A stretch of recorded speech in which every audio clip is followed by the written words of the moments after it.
Eu vendi a casa da praia e o relógio do papai. Precisei do dinheiro. Estou indo em um cruzeiro. Adeus. Essa foi a mensagem que recebi da minha única filha, Patrícia, enquanto esperava minha consulta médica de rotina. Em um segundo, tudo o que construí com meu marido Antônio durante 40 anos desmoronou. Senti o chão sumir sob meus pés. Era como se tivessem arrancado o coração da minha história e o jogado ao mar. A dor não era apenas pela perda dos bens, mas pela traição silenciosa, pela certeza de que a pessoa que mais amei na vida havia me transformado em um obstáculo no caminho dela. As lembranças da casa de Guarujá, o som das risadas, o cheiro do café de domingo, tudo virou cinzas dentro de mim. Eu me perguntei onde foi que errei como mãe. Muitos dizem que o tempo cura. Mas e quando o tempo se torna o inimigo? Quando cada segundo é um lembrete do que você perdeu? Talvez o que eu precise não seja tempo, mas coragem. Se você já viveu uma decepção vinda de alguém que ama, vai entender o que sinto. Se já foi traído por um familiar, comente de onde você é e quantos anos tinha quando aprendeu o significado da palavra desilusão. E se acredita que o perdão pode transformar até a pior das feridas, curta este vídeo e siga o canal para acompanhar o que vem a seguir. Meu nome é Maria Helena Souza, tenho 68 anos, moro em São Paulo, e até hoje achava que conhecia minha filha. Mas tudo mudou com aquela mensagem. Foi o início de uma jornada de dor, descobertas e, quem sabe, redenção. Não sabia o que fazer ainda, mas sabia que não podia mais ser a mulher que esperava ser salva. Pela primeira vez desde a morte de Antônio, senti que talvez eu ainda tivesse um propósito. A vida que Patrícia destruiu com uma mensagem talvez pudesse ser reconstruída com uma verdade escondida naquela carta. Levantei, lavei o rosto e olhei meu reflexo no espelho. O rosto enrugado refletia uma mistura de dor e determinação. Não era o fim. Era o começo de algo que eu ainda não compreendia, mas que, de alguma forma, já me chamava. Fechei as janelas, sentei na poltrona e fiquei olhando o envelope aberto sobre a mesa. Do lado de fora, o som distante da cidade seguia indiferente, mas dentro de mim tudo mudava. E foi nesse silêncio pesado, entre o passado e o futuro, que uma decisão começou a nascer. Patrícia, minha filha, minha menina de olhos curiosos, minha companheira nos dias de luto pela morte de Antônio, agora era a autora do meu maior sofrimento. A casa da praia em Guarujá não era só um bem, era o retrato da nossa vida em família. Foi lá que Antônio e eu passamos os verões, plantamos as primeiras flores do jardim e assistimos Patrícia dar seus primeiros passos na areia. O relógio dele, um Omega antigo, era sua única vaidade. Ele dizia que aquele relógio media o tempo de nossas conquistas. E agora, tudo isso havia virado moeda para uma viagem. Cheguei em casa com as mãos tremendo. A sala parecia menor, como se o ar tivesse se tornado pesado demais. Sentei na poltrona onde Antônio costumava ler o jornal e deixei o celular cair no colo. A mensagem ainda brilhava na tela, cruel e definitiva. Liguei para ela. 1, 2, 3 vezes. Nada. Na sexta tentativa, a ligação caiu na caixa postal. Na sétima, ouvi sua voz impaciente. Mãe, o que foi agora? Estou ocupada arrumando as malas. Patrícia, o que significa essa mensagem? Você não pode ter vendido a casa e o relógio do seu pai. Isso é loucura. Do outro lado, silêncio. Depois, uma risada curta. Mãe, tecnicamente eram coisas do papai. E agora são minhas também. Não tenho tempo para drama. Eduardo conseguiu lugares nesse cruzeiro e precisávamos do dinheiro. Você não podia fazer isso sem falar comigo. Já fiz, mãe. Você me deu procuração. Esqueceu? Eu só usei o que é meu por direito. Aproveite seu apartamento. Ele é confortável o suficiente. E desligou. Fiquei ali, olhando o nada, com o coração batendo descompassado. Como alguém que você trouxe ao mundo pode olhar para você com tamanha frieza? Como uma filha pode tratar a memória do pai como um obstáculo? As lembranças vieram em avalanche. Lembrei de quando ela tinha 8 anos e chorava porque perdeu o brinquedo preferido. Eu sentei com ela na cama e disse que algumas perdas doem, mas nos ensinam a valorizar o que temos. Quem diria que um dia eu seria a personagem principal daquela lição? Passei a noite em claro, andando pela casa, tocando os objetos de Antônio, buscando respostas em móveis e fotografias. Na estante, a foto dele sorrindo na varanda da casa da praia parecia me observar em silêncio. Senti raiva, culpa e uma solidão imensa. De manhã, decidi ir ao banco. Talvez fosse tudo um engano. Talvez Patrícia não tivesse acesso às contas. Mas o gerente, um homem gentil de terno cinza, olhou para mim com pena. Dona Maria Helena, sua filha veio ontem com os documentos da procuração e retirou praticamente todo o saldo. Legalmente, não havia nada que pudéssemos fazer. Esses Marcum. As palavras dele caíram como martelos. A vergonha queimava minhas bochechas. Saí do banco sem conseguir agradecer. Voltei para casa no ônibus, olhando pela janela o movimento da cidade.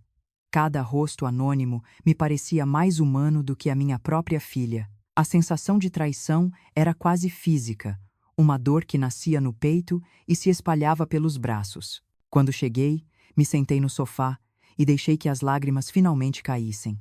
Chorei até não ter mais forças. No meio da dor, uma lembrança antiga começou a ecoar na minha mente.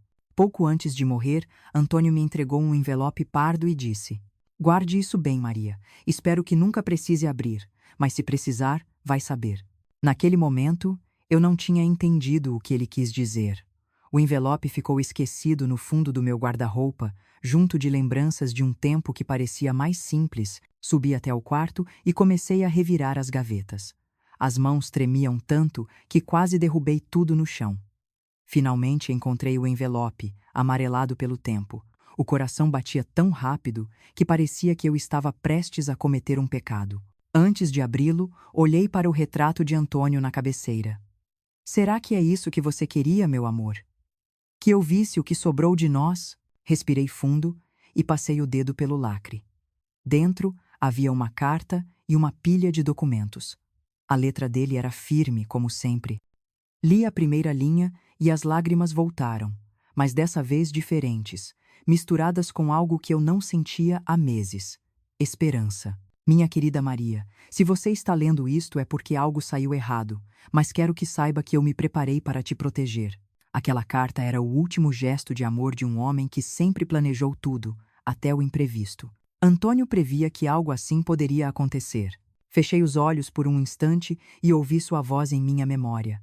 Ele costumava dizer que a confiança é linda, mas perigosa quando se transforma em cegueira.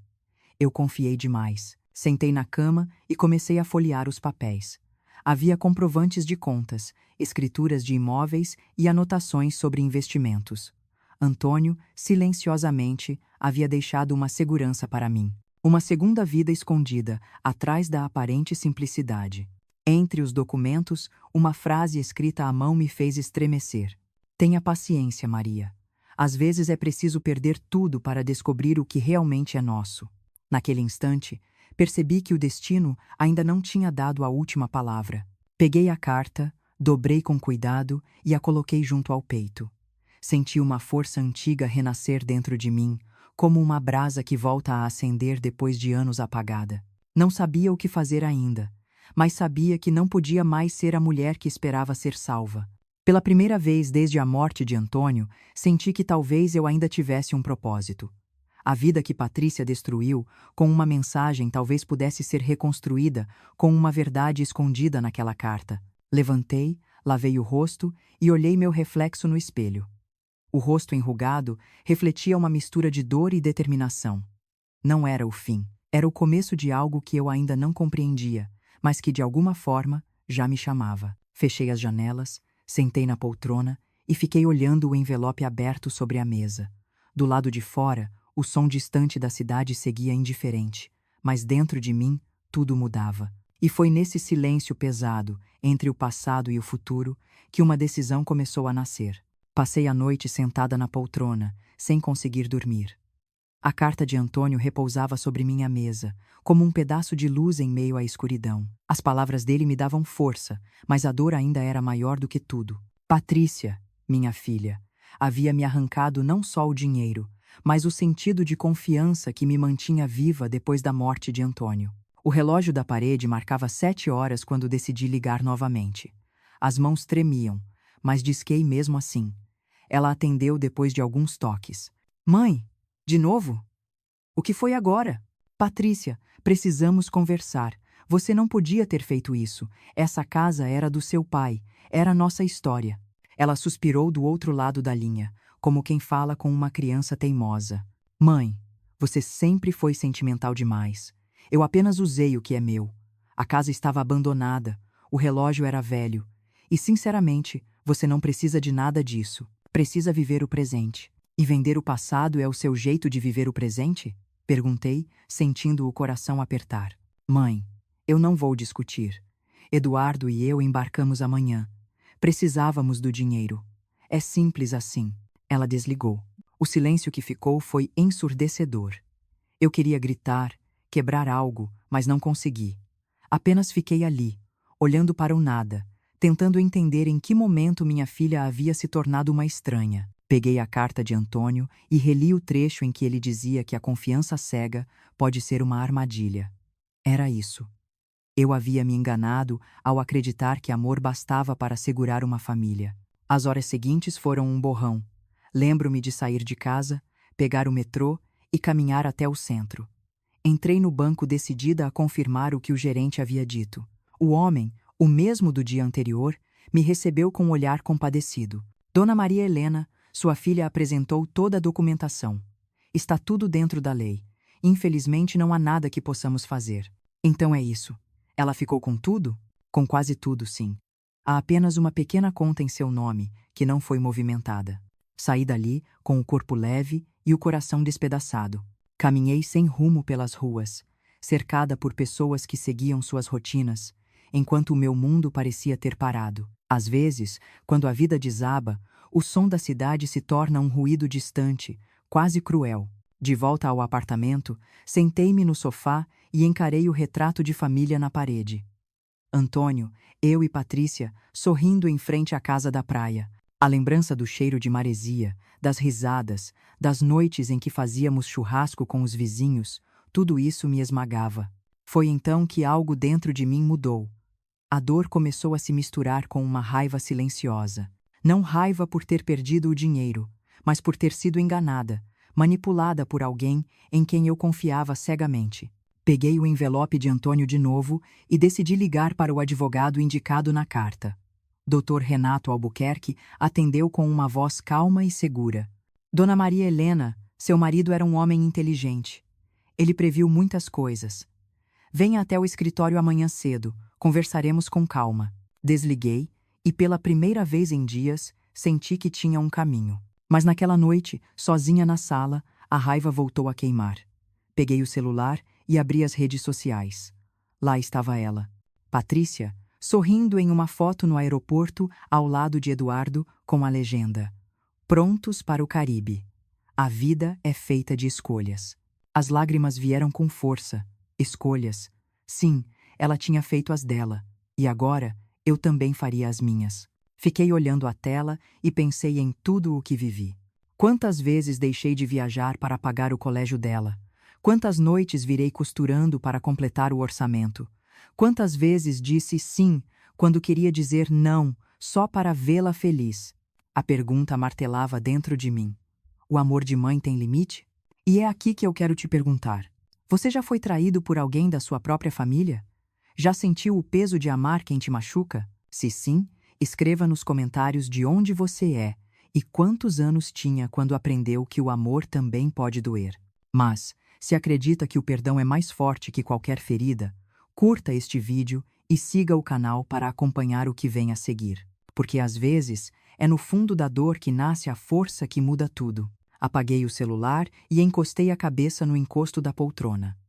Lá fora, a cidade dormia, mas dentro de mim algo despertava. Não era ódio, tampouco vingança. Era a necessidade de justiça. No dia seguinte, coloquei um vestido discreto, arrumei o cabelo e fui até o escritório do Dr. Renato. Ele me recebeu com um sorriso compreensivo. Antônio me deixou uma pasta com instruções. Eu estava esperando o dia em que a senhora viria. Olhei para ele, confusa. Meu marido deixou isso com o senhor? Sim, ele previu que algo assim poderia acontecer. Ele confiava que a senhora encontraria o envelope quando chegasse a hora. Ele abriu a gaveta e retirou uma pasta azul. Dentro Havia documentos, extratos e até contratos de aluguel. Seu marido registrou tudo em nome de empresas controladas por ele. Agora, por herança, tudo passa para a senhora, inclusive o edifício onde sua filha mora. Fiquei em silêncio. Quer dizer que Patrícia e Eduardo estão morando num prédio que é meu? Exatamente. E isso nos dá uma vantagem. Podemos agir sem que eles percebam. Eileen. Meiro. Meiro. Meiro. Naquele instante, o sentimento de impotência deu lugar a uma calma diferente, quase fria. Eu finalmente entendia o que Antônio quis dizer na carta. Às vezes, é preciso perder tudo para descobrir o que realmente é nosso. O advogado continuou explicando detalhes jurídicos, mas confesso que quase não ouvia. Minha mente estava longe, imaginando o momento em que Patrícia descobriria a verdade. Ao sair do escritório, o sol já começava a se pôr. Caminhei devagar pelas ruas do centro, com a sensação de que a vida me dava uma segunda chance. Ainda havia muito a fazer, e eu faria. Cheguei em casa exausta, mas com o coração diferente. Peguei o retrato de Antônio e falei em voz alta. Você sempre acreditou que eu era mais forte do que pensava. Talvez esteja certo, meu amor. Naquela noite, dormi pela primeira vez em semanas. O sono veio leve, acompanhado de sonhos confusos com o mar, a casa de Guarujá e o som do velho relógio de Antônio marcando o tempo. O tempo, aquele mesmo que agora começava a trabalhar a meu favor. Eu ainda não sabia como, mas algo me dizia que, em breve, Patrícia entenderia que cada escolha tem um preço. O amanhecer em São Paulo parecia diferente naquele dia. O céu tinha uma cor mais clara, e o vento que entrava pela janela trazia um cheiro distante de maresia, como se o destino quisesse me lembrar da casa que eu havia perdido. Sentei à mesa com uma xícara de café e coloquei diante de mim a carta de Antônio. Aquela caligrafia firme, que tantas vezes vi em bilhetes deixados sobre a mesa de cabeceira, agora carregava um peso novo. Era como se meu marido ainda estivesse ali, me orientando mesmo depois da morte. Minha querida Maria, se você está lendo isto, é porque algo deu errado. Mas quero que saiba que, mesmo assim, você nunca estará desamparada. As palavras me atingiram com uma mistura de dor e gratidão. Antônio sempre fora um homem reservado, mas de uma inteligência tranquila. Trabalhou por 40 anos em um banco e acreditava que o segredo da segurança era a prudência. Ele nunca gostou de ostentar. Tinha orgulho de dizer que o melhor investimento era a confiança. E, ironicamente, foi exatamente isso que me destruiu. Continuei lendo. Durante todos esses anos, mantive investimentos em nome de empresas discretas. Quis garantir que você tivesse uma vida tranquila, mesmo que eu não estivesse mais por perto. Ninguém sabe desses bens, nem mesmo Patrícia. Ela sempre demonstrou um apego excessivo ao dinheiro, por isso preferi agir em silêncio. Meu coração acelerou. As páginas seguintes traziam comprovantes, escrituras e até contratos de aluguel. Antônio havia adquirido 3 imóveis comerciais no centro de São Paulo, além de ações e aplicações em meu nome. E, o mais chocante, um deles era exatamente o edifício onde Patrícia e Eduardo moravam. Esse é o meu presente final para você, Maria. Agora o poder está em suas mãos. Use-o com sabedoria. Você sempre foi o coração da nossa família. Eu apenas construí as paredes. Fechei os olhos e deixei as lágrimas rolarem. Eu podia quase ouvir a voz dele dizendo aquelas palavras. Antônio tinha razão. Eu sempre fui o coração.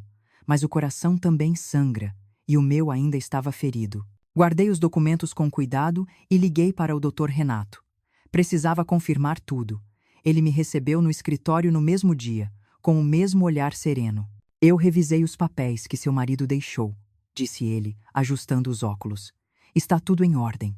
Os bens são legítimos e estão registrados no nome das empresas que agora pertencem à senhora. E sobre o edifício onde minha filha mora? Perguntei, tentando esconder a emoção. É o principal ativo. E sim, legalmente é seu. Senti um frio percorrer o corpo. A ideia de ter em minhas mãos o poder sobre o teto da minha própria filha me deixava dividida. Parte de mim queria usá-lo como vingança. Outra parte, ainda de mãe, tremia de compaixão. Dona Maria, permita-me dar um conselho, continuou o advogado. Seu marido era um homem estratégico.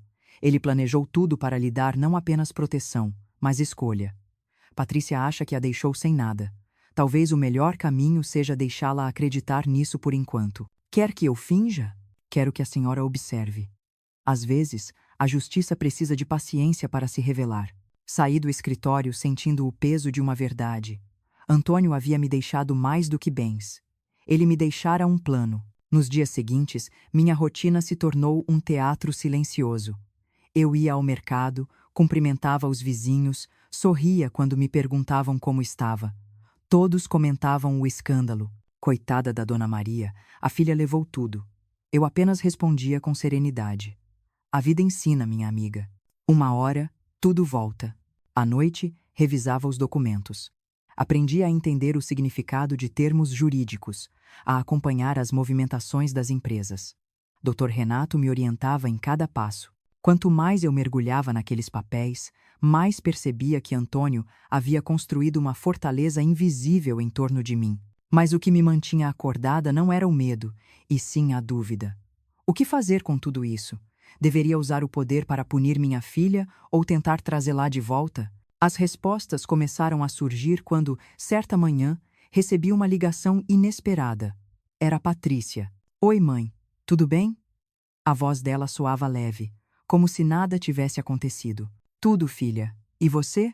Estamos ótimos. O cruzeiro é maravilhoso. Eduardo fez contato com uns investidores canadenses. Acho que vai dar um grande negócio. Fico feliz por vocês. Houve uma pausa. Mãe, sei que você ficou chateada com a venda da casa e do relógio, mas tente entender. Você mal ia à praia. Aquilo estava parado. Tentei manter a calma. Aquela casa era parte da nossa história, Patrícia. O relógio era do seu pai. Não se tratava de dinheiro. Mãe, o passado não paga as contas. O papai sempre dizia que o tempo é valioso. Acho que ele concordaria comigo. Senti um nó na garganta. Se Antônio estivesse vivo, jamais aprovaria o que ela fez. Depois que desligamos, fiquei olhando para o celular por longos minutos. A frieza dela era quase inacreditável. Mas por trás daquela calma artificial, eu percebia algo. Patrícia estava se convencendo da própria mentira. Naquela noite, sonhei com Antônio. Ele estava na varanda da casa da praia, martelando as tábuas da varanda, como fazia todo verão. Quando olhou para mim, sorriu e disse: Maria, às vezes a justiça não vem de tribunais, mas das consequências que a vida traz. Acordei com o coração acelerado. Era como se ele tivesse me dado uma resposta. Eu não precisava correr, bastava esperar o momento certo. Os dias se tornaram longos, mas eu já não sentia medo. Dr. Renato iniciou o processo para regularizar todos os bens no meu nome. Revoguei a procuração que Patrícia usara contra mim e, em silêncio, comecei a reconstruir minha própria vida. Certa tarde, enquanto organizava as fotos antigas, encontrei uma imagem de Patrícia ainda criança. Estava sentada no colo de Antônio, com um sorriso largo e um sorvete derretendo na mão. Lembrei do olhar dele naquela foto, cheio de orgulho e ternura. Foi ali que entendi o que eu devia fazer. Eu precisava ser forte, mas não cruel. A vingança não traria Antônio de volta, nem me devolveria os anos perdidos. No entanto, a justiça sim poderia ensinar à minha filha o que ela nunca aprendeu: o valor das consequências. Peguei o telefone e liguei para o Dr. Renato. Doutor, acho que sei o que quero fazer. E o que seria? Perguntou ele, curioso. Quero que ela descubra sozinha quem realmente manda naquela casa. Mas não agora, quando voltar do cruzeiro. Quero que seja ela mesma a abrir a porta e encontrar a verdade esperando. Do outro lado da linha, ouvi o som de uma leve risada. Seu marido tinha razão. A senhora é mais forte do que pensa. Sorri pela primeira vez em semanas, e naquele sorriso havia um traço do que fui um dia, e do que estava prestes a me tornar novamente. Na janela, o céu de São Paulo começava a escurecer. As luzes da cidade piscavam como promessas distantes. Eu sabia que o momento estava se aproximando. Patrícia ainda estava no Caribe, desfrutando de um luxo construído sobre a minha dor. Mas, em breve, ela voltaria. E quando isso acontecesse, descobriria que o mundo dela não era tão sólido quanto imaginava. Fechei as cortinas, apaguei as luzes e sussurrei para mim mesma. Está na hora, Antônio. Está quase na hora. As semanas que se seguiram pareciam uma eternidade. Cada amanhecer era um lembrete do que eu havia perdido, mas também do que estava prestes a recuperar. Patrícia ainda estava no Caribe, publicando fotos sorridentes nas redes sociais, taças de champanhe na mão, como se o mundo inteiro fosse um palco para o sucesso que ela acreditava ter conquistado. Eu observava em silêncio. Não com inveja, nem com ódio, mas com uma serenidade que assustava até a mim mesma. Porque, pela primeira vez, eu sabia algo que ela não sabia. Dr. Renato me ligava quase todos os dias para atualizar o andamento do processo. Tudo está pronto, Dona Maria. As propriedades já estão oficialmente registradas em seu nome. A procuração foi revogada e o edifício onde sua filha mora agora pertence exclusivamente à senhora. Fechei os olhos por um momento. Era estranho pensar que eu tinha o poder de decidir o destino da minha própria filha. Um poder que eu nunca quis, mas que agora carregava como um fardo necessário. E quanto à notificação? Perguntei, com a voz firme. Podemos enviá-la assim que eles retornarem ao Brasil. A senhora tem todo o respaldo legal. Concordei.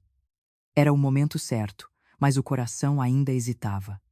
Havia em mim uma mistura de justiça e dor, de coragem e culpa. Eu não era uma mulher fria. Era uma mãe que havia sido levada ao limite. Naquela noite, sentei-me na varanda do meu pequeno apartamento e olhei para o céu. As luzes da cidade cintilavam como memórias distantes. Lembrei de Antônio me dizendo, certa vez, que o tempo é o juiz mais sábio.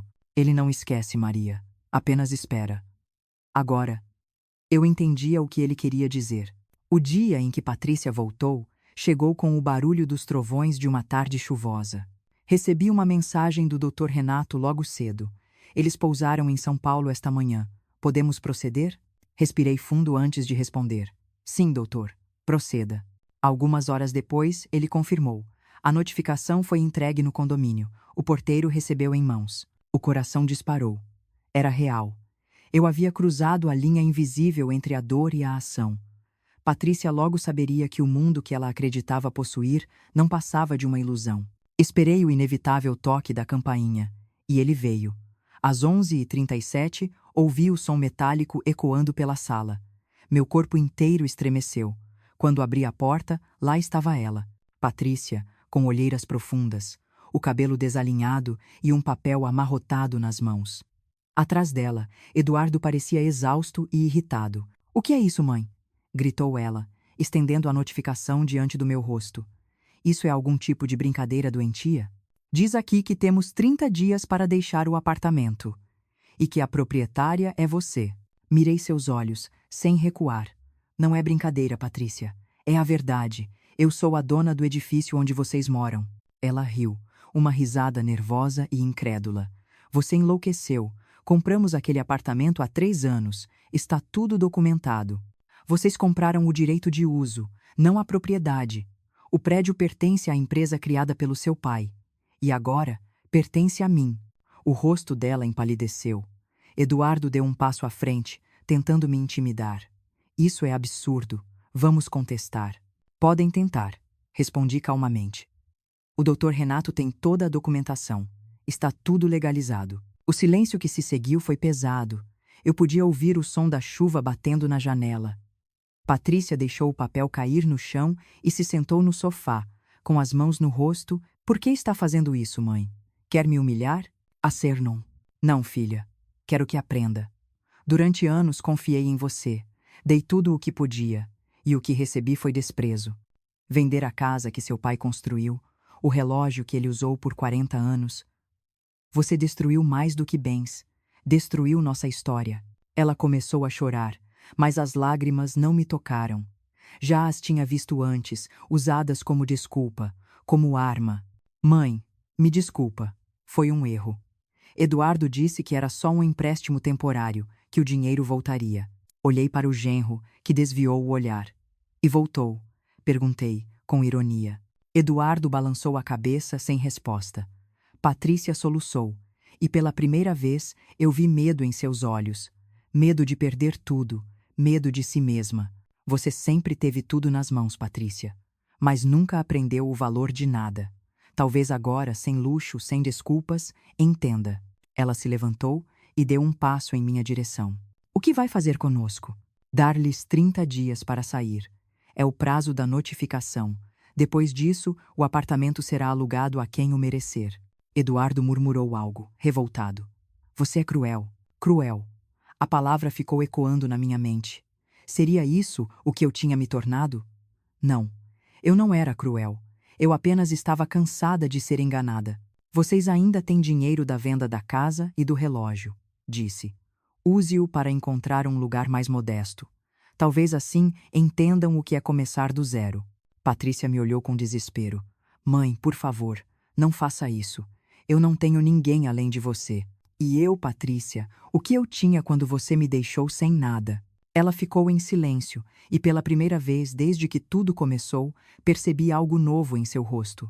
Não era raiva, era arrependimento, mas era tarde demais para voltar atrás. Acompanhei-os até a porta. Antes de sair, Patrícia se virou.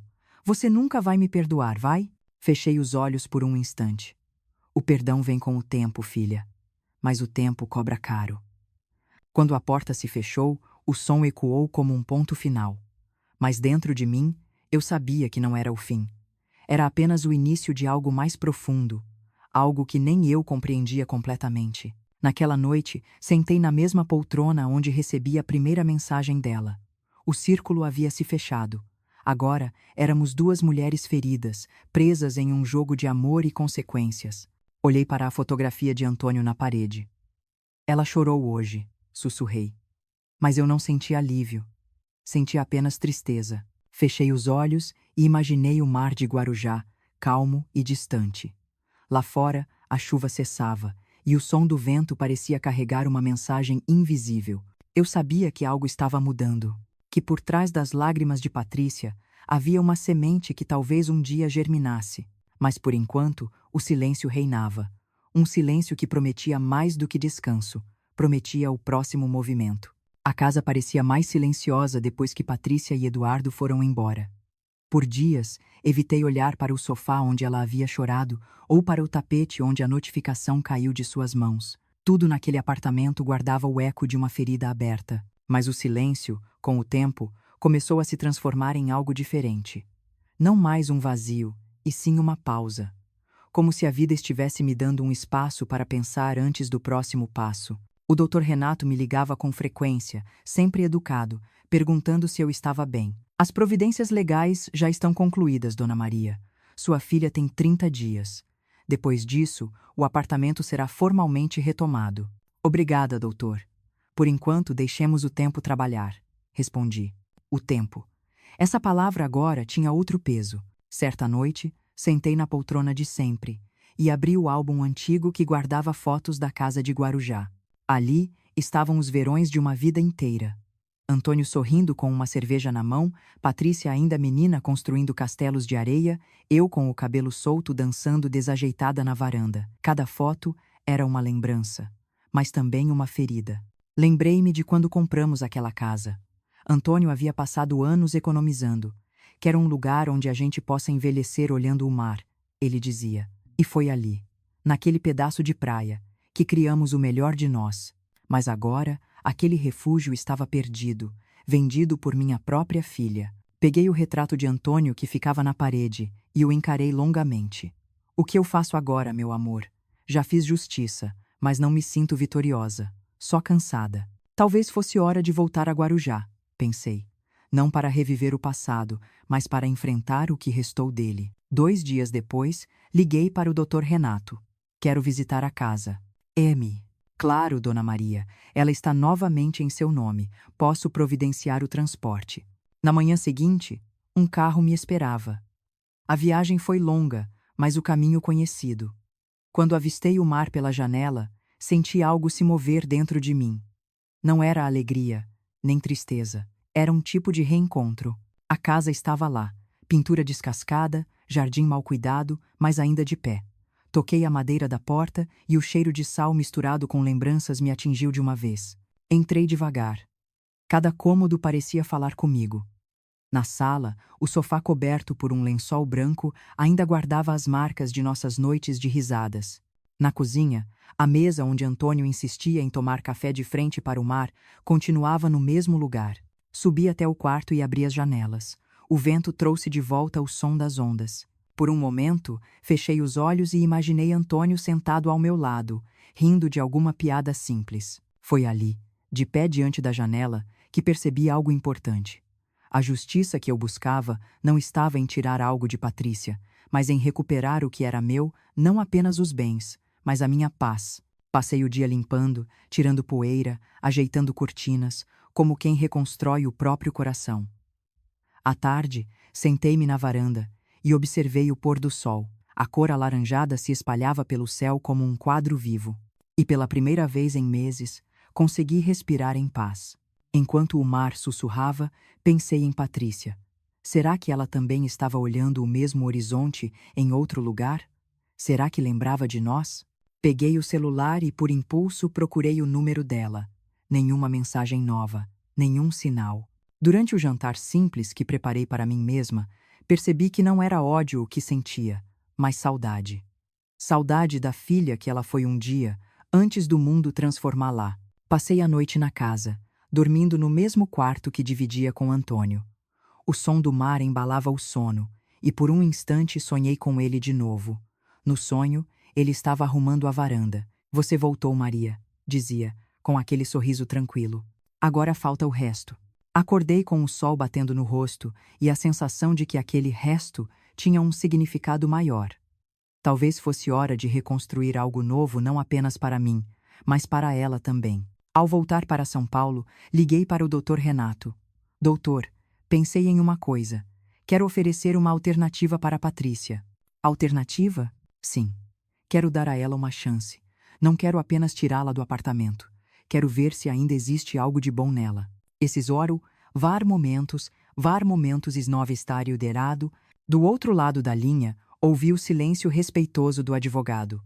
Dona Maria, isso é nobre. Mas tem certeza? Ela lhe causou muita dor. Tenho. Antônio acreditava que o perdão é a forma mais difícil, mas também a mais poderosa de justiça. Talvez esteja na hora de tentar. Combinei comigo mesma que conversaria com Patrícia antes de o prazo de 30 dias terminar. Queria olhar nos olhos dela e ver se ainda havia esperança. Nos dias seguintes, preparei tudo com calma. Fiz anotações, pensei nas palavras certas. Não queria ser agressiva nem sentimental demais. Queria ser clara, firme, mas humana. Quando o telefone tocou, reconheci a voz dela. Mãe, precisamos conversar. Eduardo vai embora. Ele disse que está cansado, que vai morar com a mãe dele. Eu não sei o que fazer. Fechei os olhos por um instante. Venha amanhã de manhã. Temos o que conversar. Aisados, coroaiso. Do outro lado, o silêncio foi breve. Tá bem, mãe. Eu vou. Desliguei o telefone e fiquei parada na sala, sentindo o coração bater com força. A conversa que se aproximava seria decisiva. Não sabia se traria reconciliação ou ruptura definitiva, mas sabia que precisava acontecer. Naquela noite, coloquei sobre a mesa uma foto antiga. Eu, Antônio e Patrícia na praia, todos rindo. Toquei a imagem e sussurrei para ela. Amanhã, meu amor, tudo pode mudar. O vento que entrou pela janela balançou as cortinas, e eu tive a sensação de que Antônio estava por perto, observando, silencioso, mas presente. Sentei-me na poltrona e fechei os olhos. O som distante dos carros misturava-se ao sussurro da memória. Eu sabia que o dia seguinte traria mais do que uma conversa. Trazeria a oportunidade, talvez a última, de recomeçar. Na manhã seguinte, acordei antes do sol. O coração batia acelerado, como se quisesse me avisar de que aquele seria um dia decisivo. Preparei café, arrumei a mesa e sentei em silêncio olhando para o relógio. Faltavam 15 minutos para as 10, quando ouvi o som da campainha. Abri a porta e vi Patrícia parada diante de mim. Parecia menor do que eu lembrava. O cabelo estava preso de qualquer jeito, o rosto sem maquiagem, os olhos vermelhos. Estava visivelmente abatida. Eduardo foi embora. Disse sem que eu perguntasse. Disse que não ia pedir desculpas para ninguém, que preferia começar de novo longe daqui.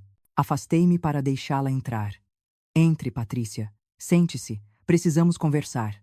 Ela obedeceu. Sentou-se no mesmo sofá onde semanas antes havia gritado comigo e chorado. Agora, porém, havia uma calma triste nela, como se algo tivesse finalmente desabado. Fiquei em pé por um momento, observando-a. Era difícil associar aquela mulher à menina de tranças que um dia correu pela praia com o pai. E, ao mesmo tempo, era impossível deixar de vê-la assim. Você me disse que queria conversar, mãe, começou ela, com a voz baixa. Eu vim porque eu não tenho mais ninguém. E porque preciso entender se ainda há alguma chance de consertar o que fiz. Sentei-me na poltrona em frente. Há, Patrícia. Sempre há.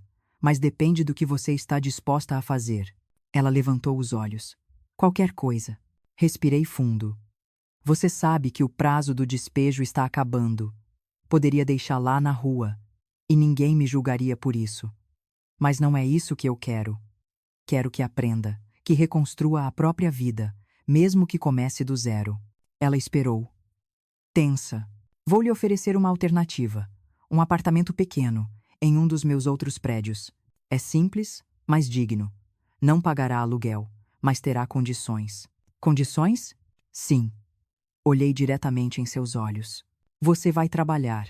Não em negócios arriscados, nem em promessas vazias. Um emprego de verdade, com horário, salário, esforço, e além disso, vai dedicar 3 dias por semana como voluntária em um lar de idosos que conheço, o Lar São Francisco. Patrícia pareceu confusa. Voluntária? Em asilo? Sim. Lá vivem pessoas esquecidas pelas famílias. Quero que veja de perto o que significa o abandono. Quero que entenda o que eu senti. Ela baixou a cabeça, e por um instante pensei que recusaria. Mas quando levantou o olhar, havia lágrimas, não de raiva, mas de vergonha. Eu aceito, mãe. Juro que aceito. Só me dê uma chance. Não é a mim que precisa provar, filha. É a você mesma. O silêncio tomou conta da sala. O som distante dos carros lá fora parecia o único movimento possível entre nós. Pela primeira vez em muito tempo, senti que havia esperança. Dr. Renato formalizou o acordo no dia seguinte. Patrícia teria um apartamento modesto, seria responsável pelas contas e se comprometeria a cumprir as condições. Ele me perguntou, ao final da reunião: Tem certeza, Dona Maria? A senhora está se arriscando. Sim, doutor. Mas se não houver risco, não há amor. Naquela noite, Patrícia me ligou. Mãe, obrigada por tudo. Amanhã vou visitar o lar. Quero começar direito. Sorri sozinha no escuro. Talvez, enfim, estivéssemos trilhando um novo caminho. No dia seguinte, fui com ela conhecer o Lar São Francisco. O lugar era simples, mas cheio de vida. O som de vozes misturado ao rádio antigo que tocava samba criava uma atmosfera acolhedora. Fomos recebidas pela diretora, Dona Cristina, uma mulher de meia-idade de fala doce e firme. Então esta é sua filha, disse ela, apertando a mão de Patrícia. Seja bem-vinda. Temos muito trabalho por aqui. Patrícia parecia nervosa, mas sorria de leve. Passamos pelos corredores, onde alguns idosos assistiam televisão, outros dormiam.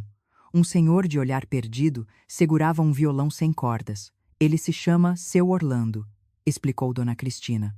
Tem Alzheimer. Quase não fala, mas adora ouvir canções antigas.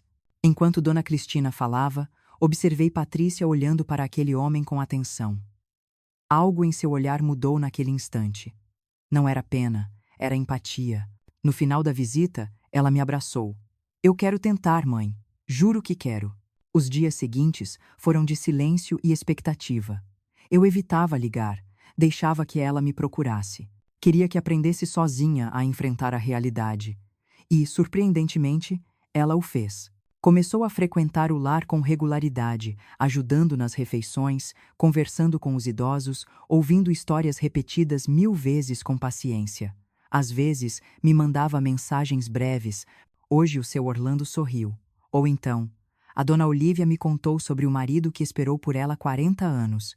Cada palavra dessas era como um pequeno passo de volta para casa. Em uma das nossas conversas, Patrícia me contou algo que me emocionou. Mãe!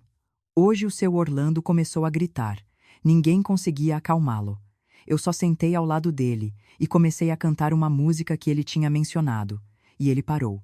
Me olhou como se me reconhecesse. Foi. Não sei explicar. Acho que eu nunca senti algo assim. Fiquei em silêncio por alguns segundos, tentando conter as lágrimas. É isso, filha.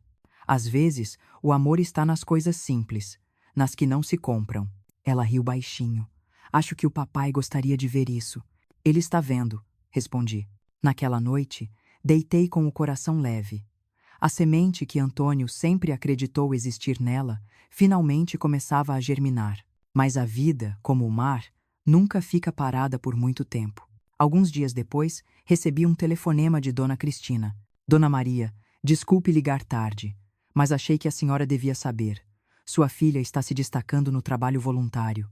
Ela tem um dom com os idosos. É paciente, atenciosa, mas também parece carregar um peso. Um peso? Perguntei preocupada. Sim. Às vezes fica olhando o mar da janela como se procurasse alguém.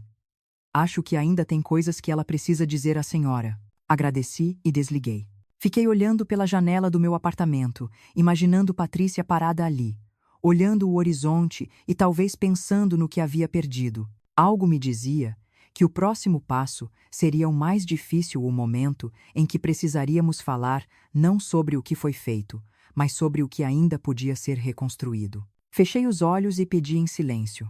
Antônio, nos guie mais uma vez. Do lado de fora, o vento soprava forte, anunciando que algo estava prestes a mudar. O outono chegou com um frio leve e um céu mais silencioso. Fazia quase 2 meses desde o dia em que Patrícia começou o trabalho voluntário no Lar São Francisco. E, a cada visita que eu fazia, percebia algo que me surpreendia. Ela já não era a mulher inquieta e arrogante que só pensava em aparência e dinheiro. Havia serenidade em seus gestos, uma nova delicadeza em seu olhar. Dona Cristina me recebeu certa manhã com um sorriso discreto. Sua filha está diferente, Dona Maria. Acredita que ontem ela chegou antes dos enfermeiros, trouxe bolos caseiros e ficou servindo café para os moradores. Ela os chama de meus velhinhos. Sorri, emocionada. Ela sempre teve um bom coração, Cristina. Só estava escondido debaixo de muito orgulho. Caminhamos pelos corredores até a sala de recreação. Patrícia estava sentada em um tapete colorido, rodeada por 4 idosos. Lia um trecho de um livro em voz alta, enquanto os olhos do Sr. Orlando brilhavam atentos. Ao me ver, ela sorriu, sem constrangimento, apenas com carinho. Mãe, o Sr. Orlando pediu para eu ler para ele. Disse que essa parte lembra a juventude dele. Aproximei-me devagar. A voz dela soava calma, madura, quase terapêutica. Vi naquele instante uma filha que eu não conhecia, e talvez ela própria também não. Depois da leitura, fomos tomar café juntas na pequena cantina do lar. Mãe, eu tenho pensado muito sobre tudo o que aconteceu. O que eu fiz com a casa, o relógio, com você. Às vezes acordo no meio da noite lembrando do dia em que te mandei aquela mensagem. Foi o pior erro da minha vida. Olhei para ela, segurando sua mão. Filha, errar é humano. O importante é o que você faz depois. Eu quero consertar, mãe. Quero devolver o que te tirei. Sei que não tenho dinheiro suficiente agora, mas fiz um plano. Ela tirou um caderno da bolsa. Dentro havia anotações, cálculos, prazos. Vou guardar parte do meu salário e devolver, pouco a pouco. Pode levar anos, mas eu quero fazer direito. As lágrimas me subiram aos olhos. Patrícia, não é o dinheiro que me importa. Eu sei. Mas para mim é. Preciso olhar no espelho e saber que não fiquei te devendo nada.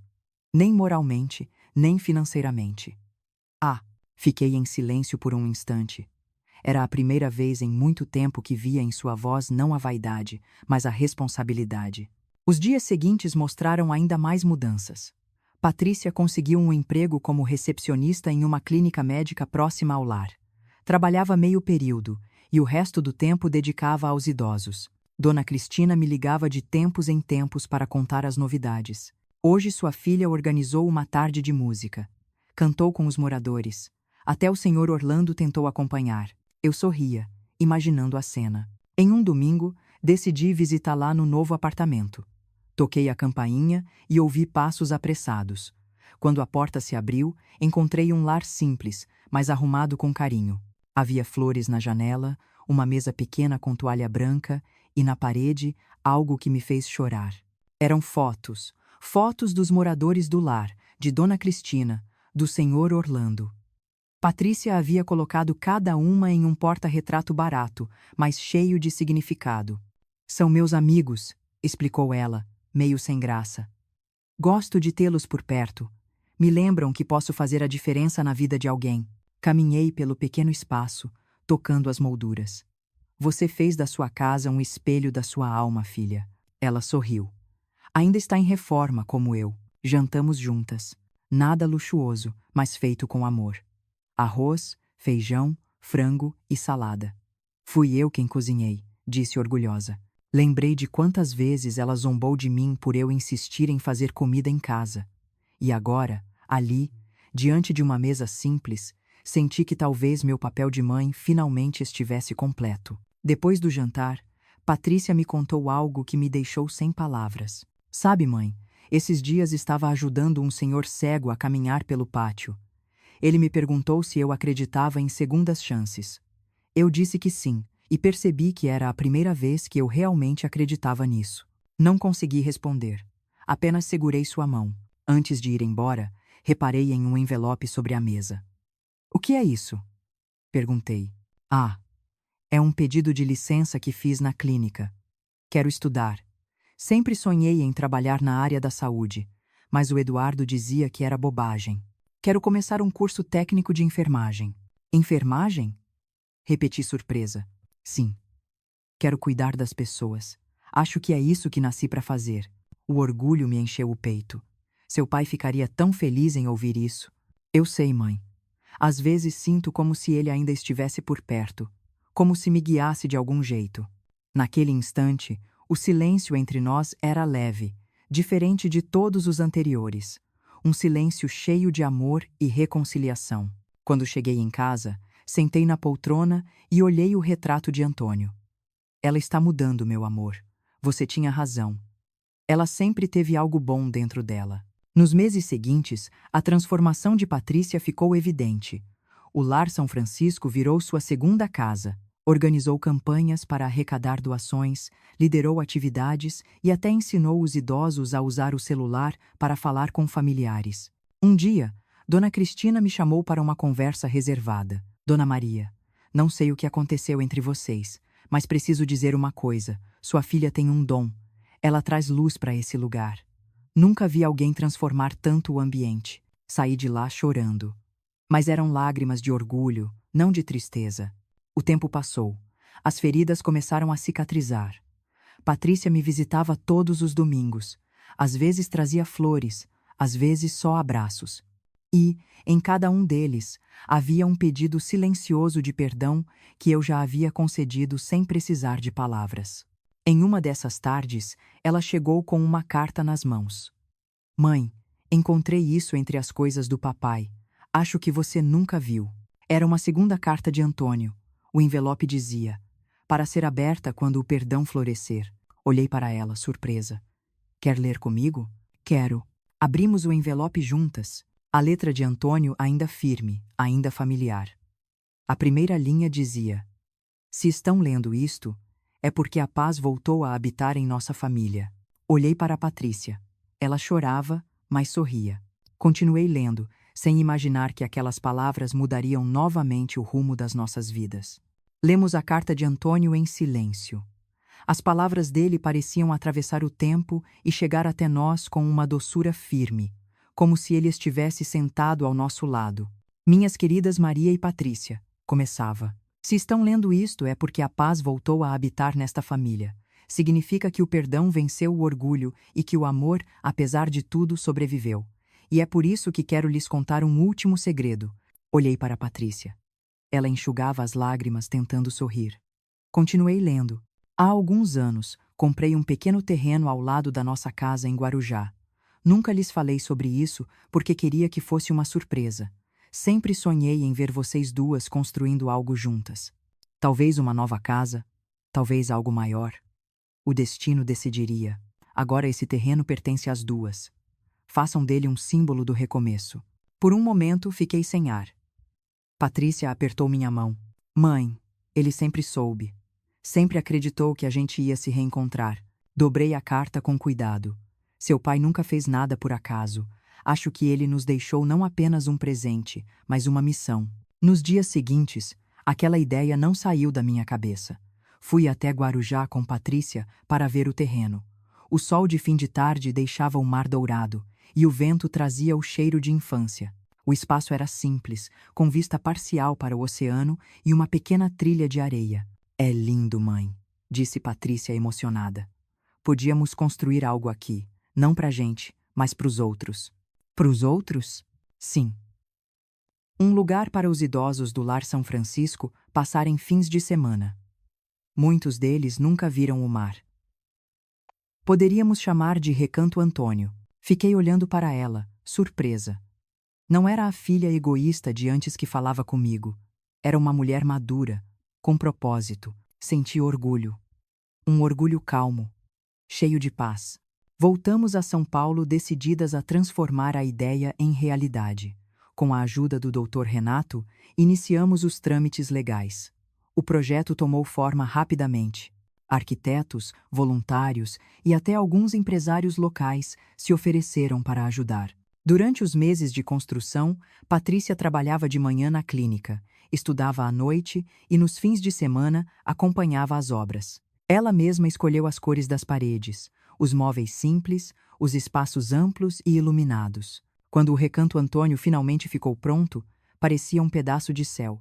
6 quartos, uma varanda com vista para o mar, uma sala de convivência com livros e instrumentos musicais. Tudo pensado para dar conforto e dignidade à velhice. No dia da inauguração, o lar recebeu os primeiros hóspedes, entre eles, o senhor Orlando e Dona Olívia. Patrícia os recepcionava com um sorriso sereno. Eu observava de longe, emocionada. Ela se aproximou e segurou minha mão. "Obrigada, mãe. Se não fosse por você, eu nunca teria chegado até aqui. E se não fosse por você, filha, eu nunca teria acreditado que a redenção existe." As semanas seguintes foram um turbilhão de emoções. O recanto se tornou um sucesso. A comunidade local começou a participar, doando alimentos e tempo. Patrícia coordenava tudo com paciência e amor. Certa noite, sentamos na varanda e olhamos o mar. O som das ondas misturava-se às vozes felizes vindas da casa. "Mãe, às vezes penso que o papai ainda está aqui, olhando tudo isso. Ele planejou cada passo, mesmo sem estar presente. Ele sempre acreditou que o amor é o único investimento que nunca se perde", respondi sorrindo. O tempo passou e o recanto cresceu. Outras instituições quiseram replicar o modelo. Patrícia foi convidada para dar palestras sobre cuidado e empatia. Eu a via subir nos palcos com a mesma confiança que um dia ela usou para defender erros, mas agora para inspirar mudanças. Em uma dessas palestras, ela disse algo que nunca esqueci. "Eu perdi tudo o que achava importante para descobrir o que realmente importa: o amor, o perdão e a família. Minha mãe me deu uma segunda chance, e eu aprendi que o perdão é o maior ato de coragem que existe." Eu chorei na plateia, mas eram lágrimas de gratidão. Os anos passaram. Hoje, aos 78, olho para trás e mal reconheço a mulher que fui. A dor que um dia me destruiu virou ponte para algo muito maior. Patrícia agora é enfermeira formada e coordena o Recanto Antônio e um novo projeto, a Fundação Esperança, que oferece cursos gratuitos para cuidadores e voluntários. O legado de Antônio floresceu em nós. Certa tarde, enquanto observávamos o pôr do sol em Guarujá, Patrícia me disse: "Mãe, sabe o que aprendi com tudo isso? Que às vezes é preciso perder o que temos para encontrar quem somos." Sorri e olhei para o horizonte. E eu aprendi que uma mãe pode se partir, mas nunca se quebra por completo. O amor é o que nos mantém inteiras. O mar brilhava como se concordasse conosco. Nos despedimos em silêncio, cada uma perdida em suas próprias lembranças. Eu sabia que, de alguma forma, Antônio também estava ali nas risadas dos idosos, no som das ondas, no cheiro do café fresco vindo da cozinha. Fechei os olhos e agradeci. Pela dor, pela perda, mas, sobretudo, pela oportunidade de recomeçar. Porque o perdão não muda o passado, mas transforma o futuro. E se você está ouvindo essa história agora, talvez ela tenha algo a lhe dizer também. Se já se sentiu traído, se já perdeu alguém ou algo que amava, lembre-se, não é o fim. O tempo, quando acompanhado de amor, cura até as feridas mais profundas. Perdoar não é esquecer. É libertar-se. É permitir que o coração volte a respirar. Se essa história tocou o seu coração, deixe um like neste vídeo e se inscreva no canal. Assim, mais pessoas poderão ouvir histórias como esta, histórias que nos lembram de que sempre há um caminho de volta, mesmo depois das maiores tempestades. E lembre-se, o amor, o verdadeiro amor, é o único legado que nunca morre.